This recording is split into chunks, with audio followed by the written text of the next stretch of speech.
চিকিৎসা মহাবিদ্যালয়ত আজব ঘটনা।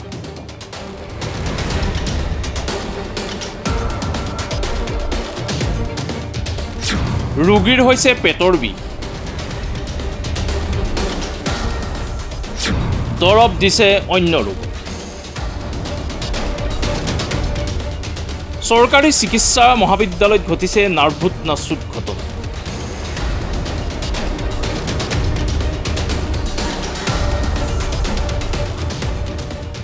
ৰোগীৰ প্ৰচণ্ড পেটৰ বিষ, পৰিয়ালৰ লোকে লৈ গৈছে চৰকাৰী চিকিৎসালয়।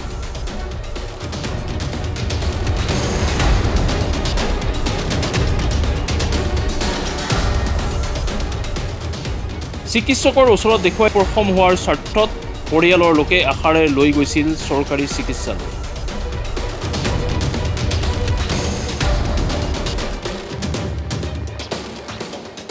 কিন্তু ওলোটা, চিটি স্কেনৰ ৰিপৰ্টৰ পৰিৱৰ্তে অন্য লোকৰ নামত থকা এক্স-ৰে ৰিপৰ্টকে পৰীক্ষাগাৰৰ পৰা দিয়াত চিকিৎসকে ৰিপৰ্ট চাই ৰোগীক দিলে কাহৰ লগতে অন্য ৰোগৰ ঔষধ।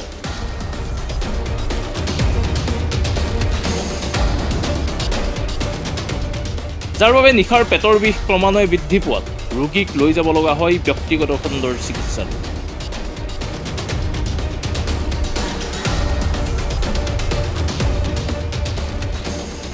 ঘটনাৰ স্থান তেজপুৰ চিকিৎসা মহাবিদ্যালয়।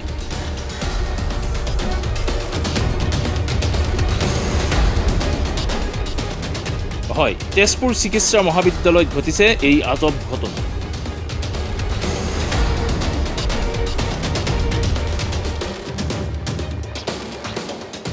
জামুকগুৰিঘাটৰ চামধৰাৰ গাঁৱৰ এজন সহজ সৰল ব্যক্তিৰ গজেন শইকীয়াৰ বিগত কিছুদিন ধৰি আক্ৰান্ত হৈ আছিল প্ৰচণ্ড পেটৰ বিষ।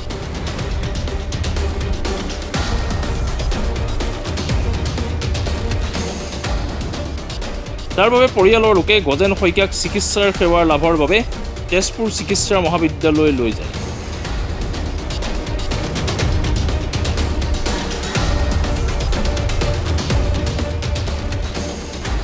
চিকিৎসালয়ত চিকিৎসকে ৰোগীৰ লগত কথা পাতি চিটি স্কেন কৰাৰ পৰামৰ্শ দিয়ে আৰু সেইমতেই ৰোগীৰ পৰিয়ালে 1100 টকাৰ মাচুল দি চিটি স্কেনৰ বাবে পৰীক্ষাগাৰলৈ যায়।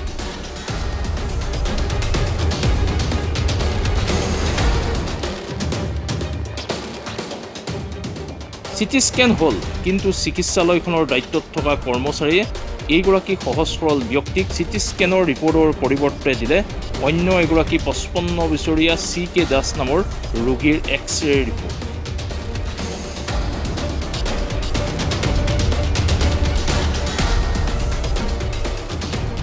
তাৰ পাছতে এক্স-ৰে ৰিপৰ্ট অনুসৰি চিকিৎসকে লিখি দিলে দৰৱ।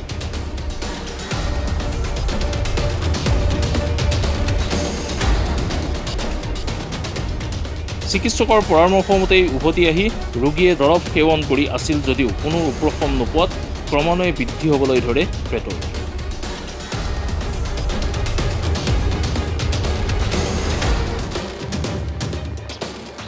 কালি পুনৰ তেজপুৰ ব্যক্তিগত চিকিৎসকৰ কাষলৈ পৰিয়ালৰ লোকে লৈ যোৱাত তেজপুৰ চিকিৎসা মহাবিদ্যালয় চিকিৎসালয়খনৰ পৰীক্ষাগাৰৰ দায়িত্ব জ্ঞানহীনতাৰ কৰ্মচাৰীয়ে চিটি স্কেনৰ পৰিৱৰ্তে আন ৰোগীৰ এক্স-ৰে ৰিপৰ্টৰ মতে চিকিৎসকে দৰৱ লিখি দিয়াত নাৰ্ভুত নাচুত ঘটনাৰ পোহৰলৈ আহে।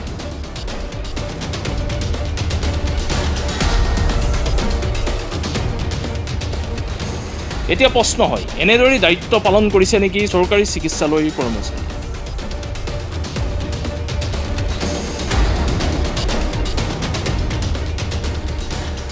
এজন ৰোগীৰ পৰীক্ষাৰ ৰিপৰ্ট অন্য এজনক দিয়াটো কিমান বিপদজনক হ'ব? আমাৰ দাদা আজি অলপ দিনৰ পৰা অসুস্থ হৈ আছিল। তাৰপিছত টুমুকি মেডিকেল লৈ গ'লোঁ। মেডিকেল নিয়াৰ পিছত আমি ডক্তৰ এজনক দেখাই পেলাই আমাক চিটি স্কেন কৰিব দিলে। চিটি স্কেন ৰুমত যোৱাৰ আগত আমি এখন স্লিপ কাটিলোঁ, 1100 টকা লৈছে তেওঁলোকে। এইখন হয় স্লিপ হয় তাৰ চিটি স্কেনৰ। তাৰপিছত নি পেলাই চিটি স্কেন ৰুমতো সোমোৱালেগৈ দাদা।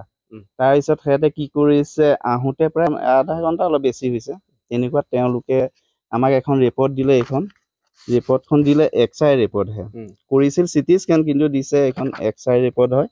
তাৰপিছত আমি ইমান বুজি নাপাওঁ, মানে নাজানো ইমান ইংলিছটো, আৰু গতিকে চব ইংলিছত লিখা আছে, ইমান বুজিও নাপালোঁ, নতুনকৈ যোৱা হয়। তাৰপিছত আমি নি পেলাই ডক্তৰ এজনক দেখালোঁ এইখিনি দেখাওঁতে তেওঁলোকে কি বেমাৰ কি নাজানো কিন্তু ঔষধ এইখিনি বহুতখিনি আমাক ঔষধ লিখি দিলে আমি ঔষধখিনিও লৈ আহিলোঁ আনি পেলাই ৰাতি খোৱাৰ পিছত দাদা বেছি হৈ গ'ল আকৌ যোৱাকালি আমি প্ৰাইভেট মেডিকেলত নিছোঁ নি পেলাই তাৰ ঔষধ দেখুৱাই মেলি তাৰপৰা ঔষধ আনিলোঁ অনাৰ পৰা খোৱাৰ পৰা এতিয়া অকণমান ভাল পাইছে গতিকে তাত আমি যোৱা লাভটো কি হ'ল চাওক 1100 টকা ল'লে আৰু দিছে এইখন লোকৰ আকৌ কিবা এইখন দিছিল কিবা CK দাস নামৰ এজন মানুহ 56 বছৰ বয়স তেওঁ দাদাৰ নামটো কি আছিলে আমাৰ দাদাৰ নাম আছিল গজেন শইকীয়া বয়স আছিল 45 বছৰ গতিকে এইখন তেওঁলোকে জানি শুনি সিহঁতেতো ডক্তৰ হয় গতিকে কিমান ভুল কৰি এখন দি পঠাইছে আমাক আৰু ট্ৰিটমেণ্টটো পুৰা ৰং হৈ গ'ল আমাৰ ট্ৰিটমেণ্টটো ৰং হ'ল যাৰ কাৰণে কালি আমি আকৌ তেজপুৰ যাবলগীয়া হৈছে তাৰপিছত তেজপুৰ যাওঁতে আমাক ডক্তৰে গালিও দিছিল কৈছে এইখন কি কৰিলা কি নাই বুলি কৈ এইখনতো তোমালোকৰো নহয় বেলেগৰ হয় তেতিয়াহে আমি জানিলোঁ যে এইখন সিহঁতে বেলেগত দি পঠালে তাৰপিছত ঔষধখিনি যেতিয়া আমি গোটেইখিনি খোৱা হয়তো কি হ'ল হয় ঠিক নাই গতিকে সেই 2টা টেবলেট খাওঁতেই ক'ব নোৱাৰা হৈ গ'ল ভুলটো পুৰা ভুল কৰিছে তেওঁলোকে চাব লাগে আৰু ইমান জনা শুনা মানুহ এজন নহয় 3জন ডক্তৰে তাত চাইছিল এই ৰিপৰ্টখিনি এক্সাৰি চাইছে চাই পেলাই ঔষধ গোটেইখিনি লিখি দিলে কিন্তু গোটেইখিনি ভুলেই দি দিলে আমাক আৰু আমি হ'লো গাঁৱলীয়া মানুহ আমি তাত গ'লোঁ মেডিকেলখনলৈ কিবা এটা মানে সুবিধা হোক বা আমাৰ বেমাৰীজনো ভাল হোক বা কম খৰচত তেনেকুৱাত গ'লোঁ কিন্তু তাত যোনখিনি মানুহে আমাক ৰিপৰ্ট দিলে এইখিনি পৰীক্ষা কৰা যোনখিনি মানুহে ৰিপৰ্ট দিছে একদম ভুল তথ্য মানে সিহঁতে জানি শুনিও বহুত ভুল তথ্য দি দিলে আৰু সেই মানুহখিনি মানে কিবা এটা সিহঁতক ব্যৱস্থা ল'ব লাগে কিয়নো আজি আমাৰ দাদাৰ ক্ষেত্ৰত হ'ল আৰু এইখন যোনখন CK দাস নামৰ মানুহজনৰ ৰিপৰ্ট আমাৰ তালৈ আহিল ইয়াৰখনো চাগৈ বেলেগলৈ গ'লগৈ বা সেই মানুহজনৰ এতিয়া কি গতি হৈ আছে যেতিয়া মানুহজনক আমাৰ দাদাখন দি দিয়ে আমাৰ দাদাৰ হৈছে পেটৰ বিষ আৰু এইখন কোৱা শুনিছোঁ কিবা TB বেমাৰ গতিকে মানুহজনৰ চাগে আমাৰ সৈতে একেই গতি হৈ আছে তাতো আৰু এটা অনুৰোধ জনাওঁ আমাৰ স্বাস্থ্যমন্ত্ৰী লগতে অসমৰ মুখ্যমন্ত্ৰী ডাঙৰীয়াক এনেকুৱা কিছুমান কৰ্মচাৰী যি ৰখোৱাৰ কাৰণে ধৰি লওক বেমাৰী বহুত অসুবিধাও হৈছে গতিকে তেনেকুৱা কৰ্মচাৰীক ৰখোৱাতকৈ নৰখোৱাই ভাল তাৰ এটা ব্যৱস্থাও ল'ব লাগে ৰাজ্যৰ মুখ্যমন্ত্ৰীৰ লগতে বিভাগীয় কৰ্তৃপক্ষই কি ধৰণৰ ব্যৱস্থা গ্ৰহণ কৰিব সেয়াহে হ'ব সময়ৰ লক্ষ্য